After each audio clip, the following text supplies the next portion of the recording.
குளு குளுன்னு காத்து வீசுது. உங்கள் சத்யாவில் குளு குளு ஏசி ஆஃபர். எடப்பாடி பழனிசாமி வந்த வழியும் தவறு, தற்போது உள்ள வழியும் தவறு என ஓ பன்னீர்செல்வம் தெரிவித்துள்ளார். தேனி மாவட்டம் போடிநாயக்கனூரில் வேட்புமனு தாக்கல் செய்த பின்னர் செய்தியாளர்களிடம் பேசிய ஓ பன்னீர்செல்வம், அதிமுகவிலிருந்து தானாக வெளியேறவில்லை என்றும் அவர்கள் தன்னை விரட்டியதாகவும் தெரிவித்தார்.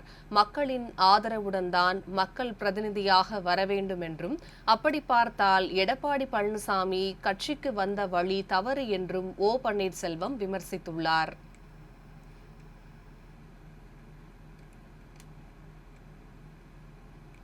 நான் எங்க போனேன், அவங்க விரட்டாங்க.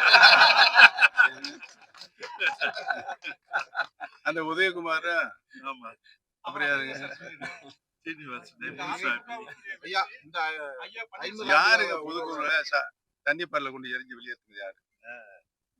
நீங்களே சொல்லுங்க. நீங்களே சொல்லுங்க. நீங்க அங்க வந்திருக்க முடியாது, டிவிலாம் பார்த்துருப்பீங்களா? சொல்லுங்க.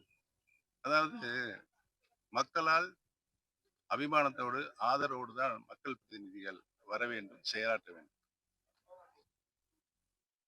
எடப்பாடி பழனிசாமி வந்த வழி தவறான வழி. அவர் கட்சிக்கு வந்த வழியும் தவறு. மாண்புமிகு முதலமைச்சராக யார் நியமனம் பண்ணது? சின்னம்மா அவர்கள்.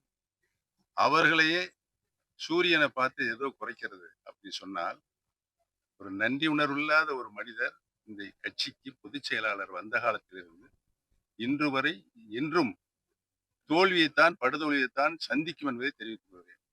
அவர் நிரந்தர பொதுச் செயலாளர் கிடையாது. அது உள்பட 6 வழக்குகள் இன்றைக்கும் சென்னை உயர்நீதிமன்றத்தில் சிவில் சூட்டில் இருக்கிறது என்பதை தெரிவித்துக் கொள்கிறேன்.